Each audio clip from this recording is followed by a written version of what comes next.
Hello दोस्तों, आज का हमारा टॉपिक है क्लास 12 का मैट्रिक्स। मैट्रिक्स यानी इसकी हिंदी क्या हो जाएगी हमारी, आव्यूह हो जाएगा। सबसे पहले हम इसमें क्या देखेंगे, आव्यूह के कुछ हम पहले इसके हिस्ट्री के बारे में पढ़ेंगे, यानी कि हमारी ये आव्यूह हमारा इसका कहां से उत्थान हुआ। तो एक थे हमारे क्या जे सिल्वेस्टर थे, उन्होंने 1850 में इसका सर्वप्रथम प्रयोग किया था। जे सिल्वेस्टर ने सर्वप्रथम आव्यूह का प्रयोग किया था।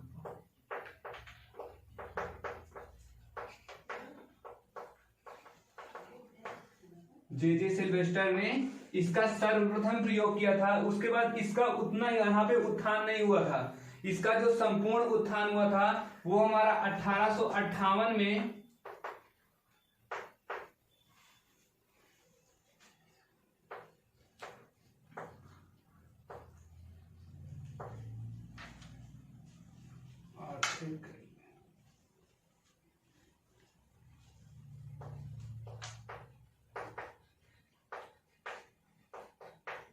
आर्थर कैले ने इन्होंने क्या किया था, 1858 में इसका बहुत ही इसका विस्तार किया था।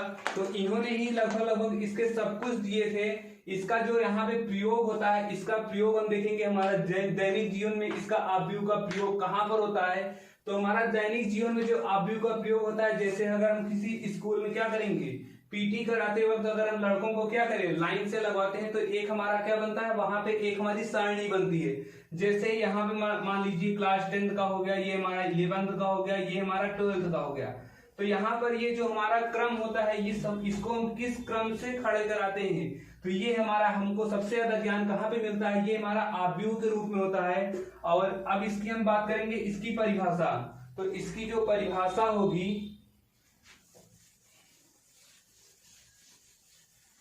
इसकी परिभाषा mn संख्याओं के एक निकाय को, निकाय का मतलब हमारा उसका बाउंड्री सिस्टम हो जाएगा, mn संख्याओं के एक निकाय को m पंक्तियों तथा n स्तंभों को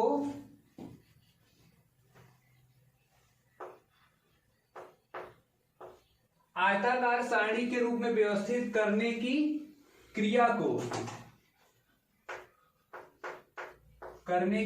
को mn आव्यूह कहलाता है। यानी कि जो हम mn संख्याओं को, यानी कि कोई m वस्तुएं होंगी और n वस्तुएं होंगी, अगर उसको क्या किया जाएगा, एक हम आयताकार सारणी के रूप में व्यवस्थित करेंगे, तो यही क्रिया हमारी क्या कहलाएगी, mn आव्यूह, यानी वो हमारी आव्यूह कहलाएगी। और mn क्या होगा, उसका क्रम या कोड। इसके बारे में इसके बाद वाले टॉपिक में पढ़ेंगे।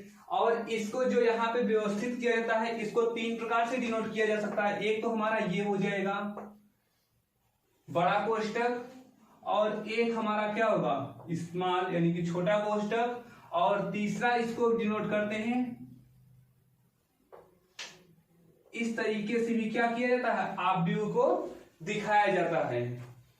अब यहां पे क्या होगा, जैसे देखिए A11 A12 and so on n वस्तुओं तक, इसके बाद A21, और इसमें ये वाला जो होगा,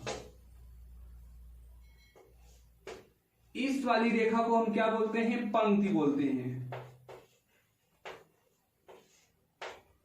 और इसके बाद जो हमारी ये वाली रेखा होगी, इसको हम क्या बोलते हैं, स्तंभ।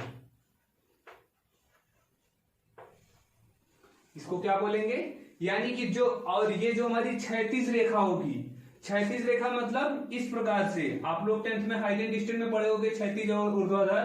तो यहाँ पे जो क्षैतिज होगी उसका मतलब ये हो जाएगा, ये हमारा पंक्ति होगा। और जो हमारा इस प्रकार से, यानी कि जो स्तंभ के रूप में, जैसे हमारा कोई घर का पिलर होता है, वो हमारा जो खड़ा होता है, उससे क्या मतलब हो जाता है, वो हमारा क्या होता है, स्तंभ होता है, उसको हम एक प्रकार से बोलते हैं। तो वही हमारा क्या होगा, स्तंभ कहलाएगा। जो हमारा ऊर्ध्वाधर खड़ा होगा उसको हम स्तंभ बोलेंगे, और इस जो हमारा क्षैतिज रेखा में होगा उसको हम पंक्ति बोलेंगे। इसको स्क्रीनशॉट कर नोट कर लेंगे। अब इसके बाद हम पढ़ेंगे इसके क्रम या कोड के बारे में।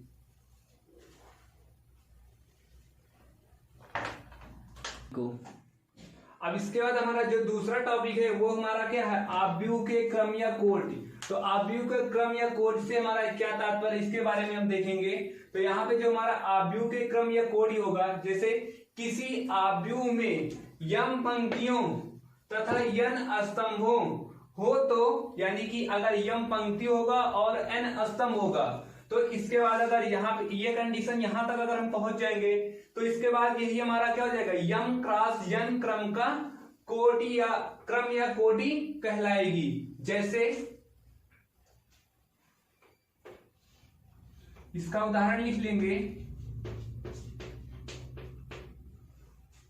जैसे यहाँ पे उदाहरण में हो जाएगा हमारा a, और ये ध्यान रखिएगा बीच में कामा वामा मत लगाइएगा, ABC 1 2 3। अब यहाँ पे देखिए हमने बताया था जो हमारी पंक्ति होगा वो पंक्ति हमारा इस प्रकार से होगा और स्तंभ हमारा इस प्रकार से होगा। अब इसके अनुसार हम देखेंगे तो यहाँ पर कुल कितनी पंक्ति हैं, 1 2, यहाँ पे 2 हो जाएगा, और स्तंभ कितने हैं, 1 2 3, तो यहाँ पे 3। यही हमारा क्या कहलाएगा, आव्यूह का क्रम या कोटि।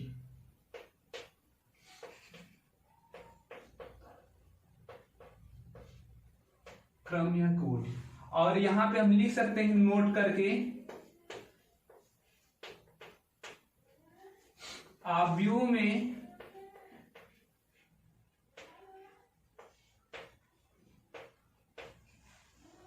स्तंभों की संख्या तथा पंक्तियों की संख्या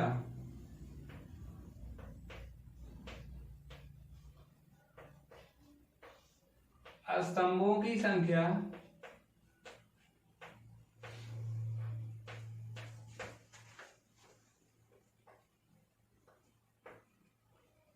तथा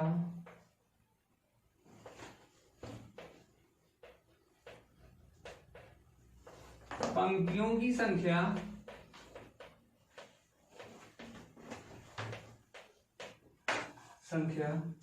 बराबर होना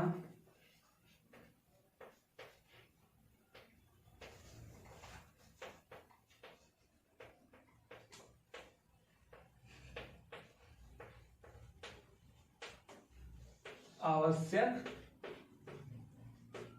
नहीं है। यानी कि नोट में हमने क्या बताया कि आव्यूहों में स्तंभों की संख्या तथा पंक्तियों की संख्या का बराबर होना आवश्यक नहीं है।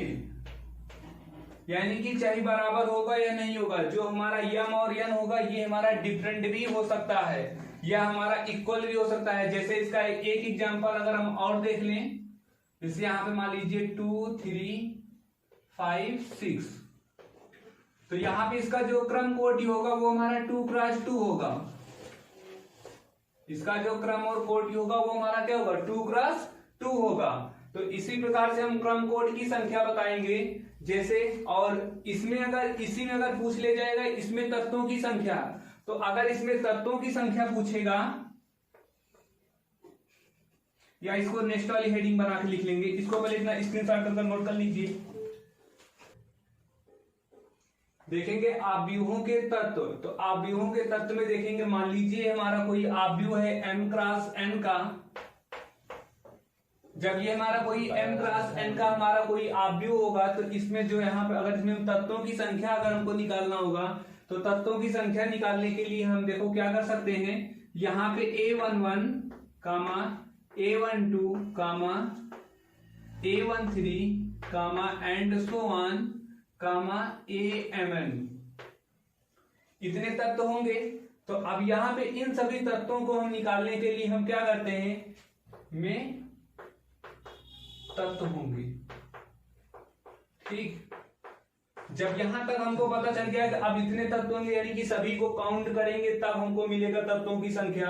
लेकिन अगर इसको सॉर्टिक में अगर हम तत्वों की संख्या निकालना होगा तो सीधा हम क्या करेंगे,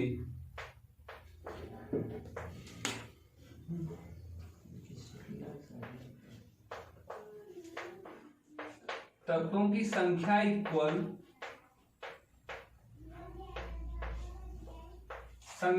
क्या हो जाएगा, m क्रॉस n। यहाँ पे m क्रॉस n ना पढ़ के हम क्या पढ़ेंगे, m इंटू n, यानी कि जो भी हमारा पंक्ति होगा और जितने हमारे स्तंभ होंगे उन दोनों का अगर हम इंटू करा देंगे, जो भी आएगा वही हमारा क्या होगा, तत्वों की संख्या हो जाएगा। और इसके बाद हम पढ़ेंगे आव्यूह का निरूपण। तो इतना नोट कर लीजिए। उसके बाद लिखिए आव्यूहों का निरूपण। अब देखेंगे हम आव्यूह का निरूपण। तो आव्यूह का जो निरूपण होता है वहां से अगर हम देखेंगे तो आव्यूह मतलब निरूपण का मतलब क्या होगा, कैसे कि हमारा आव्यूह वहां पे हम बनाएंगे। तो आव्यूह को बनाने के लिए हम पहले इसकी परिभाषा थोड़ा सा देख लेंगे, मतलब क्या कहता है।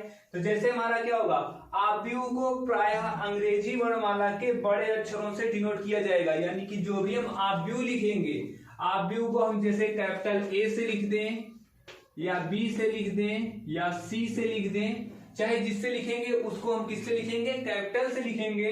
उसके बाद क्या कहता है, तथा उनके तत्वों के उनके संगत छोटे अक्षरों से अनुलग्न के साथ लिखा जाता है। जैसे ए कोई आव्यूह होगा तो इसका जो भी हम तत्व लिखेंगे A11, A12 या शार्ट में देखेंगे तो AIJ और ये हो जाएगा BIJ और ये हो जाएगा CIJ। अब यहाँ पे जो हमारा I होगा और J होगा, यहाँ पे 2 आ रहा है, तो I का मतलब हो जाएगा हमारा क्या, पंक्ति, और J का मतलब हो जाएगा हमारा स्तंभ। अब देखिए इसके बाद अगर हम देखेंगे, अब इसका निरूपण कैसे किस प्रकार से करते हैं। जैसे मान लो कोई हमारा A आव्यूह है, क्या है, कोई हमारा A आव्यूह है और इसका अनुलग्न दिया जा रहा है, इसका मतलब दिया जा रहा है, और इसको व्यापक क्यों बोलते हैं।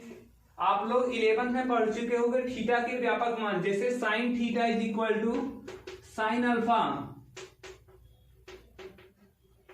तो वहां से अगर हम थीटा की वैल्यू निकालते हैं तो थीटा इज इक्वल हमारा क्या होता है, n पाई प्लस माइनस 1 की पावर n इंटू अल्फा, ये होता है। अब यहाँ पर n बराबर कुछ भी हो सकता है, 1 2 3 4 5, यानी थीटा का व्यापक मान हमको वहां से आसानी से प्राप्त होता चला जाएगा। उसी प्रकार से यहाँ पे हमारा जो IJ होगा ये हमारा थीटा का व्यापक मान होगा। जैसे अगर हम कोई बोल देंगे आपको क्या, कोई 2x3 का कोई आव्यूह बनाइए, कितने का, 2x3 क्रम का आव्यूह लिखिए, आव्यूह लिखिए। तो यहाँ पे जब हम आव्यूह लिखेंगे 2x3 का, तो 2x3 का मतलब यहाँ पे क्या हो जाएगा, 2 पंक्ति होना चाहिए और 3 स्तंभ होना चाहिए। 2 पंक्ति का मतलब हमारा A1 पहला हो जाएगा, उसके बाद A12, A13, A21, A22 और A23। अब देखिए हमने यहाँ पे ये हमारा I का काम करेगा और ये हमारा J का काम करेगा। तो यहाँ पे हम IJ रखते हुए चले जाएंगे। सबसे पहले हम 1 1 रखेंगे, एक बार 1 रखेंगे, फिर उसके बाद J बराबर भी 1 रखेंगे, फिर एक बार हम 1 रखेंगे, फिर एक बार हम J बराबर 2 रखेंगे, फिर एक बार 1, एक बार हम 3, क्योंकि यहाँ पे लास्ट में को 3 तक जाना है। उसके बाद दूसरी वाली पंक्ति में यहाँ पे 2 रखेंगे, 1, फिर उसके बाद 2 2, फिर उसके बाद 2 3। यही हमारा क्या होगा, आव्यूह का निरूपण। इसी को आप लोग किसमें लिख लेंगे, उदाहरण में।